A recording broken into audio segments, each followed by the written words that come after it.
గోదావరి గురించి నేను ఆల్రెడీ నా నా ప్రీవియస్ స్పీచ్లలో చెప్పిన టీజర్ ఈవెంట్లలో beautiful food, beautiful locations, vibe ఎట్లుంటుందంటే ఎవరినన్నా అడ్రస్ అడిగినావు అనుకో, బాబాయ్ బాబాయ్ ఇప్పుడు వెంకటేశ్వర స్వామి గుడికి ఎట్లా పోవాలి అని అంటే, ఏం లేదురా బాయ్ ఇలా తిన్నగా ఎలా అనుకో అందమైన గోదావరి వాళ్ళని అడిగితే ఎట్లా ఉంటుందో చెప్తున్నా. ఇలా ఇలా స్ట్రైట్గా వెళ్ళాం అనుకో అందమైన కొబ్బరి తోటలు ఉంటాయి, అక్కడ నుంచి లెఫ్ట్ తీసుకున్నాం అనుకో రొయ్యల చెరువులు వస్తాయి, దాని తర్వాత చేపల చెరువులు వస్తాయి, అక్కడ నుంచి లెఫ్ట్ కొట్టామనుకో నీకు వెంకటేశ్వర స్వామి గుడి వస్తుంది, దాని పక్కనే మా ఇల్లు ఉంటుంది, వీలైతే భోజనం చేసి కూడా వెళ్ళరా అంటారు. పరిచయం అయిందే ఇప్పుడు. సారీ నా స్లాంగ్ కొంచెం ఒకవేళ టెన్షన్ వల్ల కొంచెం షేకీ అటు ఇటు అయితే క్షమించండి, మీలాగా మాట్లాడడానికి ట్రై చేస్తున్నా గోదావరి వాళ్ళలాగా.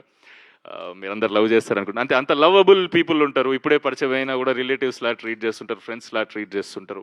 ఆ లొకేషన్స్ అయితే నాకు మళ్ళీ చెప్తున్నా కేరళ కన్నా బ్యూటిఫుల్గా ఉంది అనిపిస్తుంది. నాకు ఎప్పుడు వింటర్స్ వచ్చినా అక్కడికే పోవాలి అని ఫిక్స్ అయిపోయాం. ఎవ్రీ సంక్రాంతికి కూడా వెళ్తున్నాం, లాస్ట్ సంక్రాంతికి కూడా వెళ్ళినాం.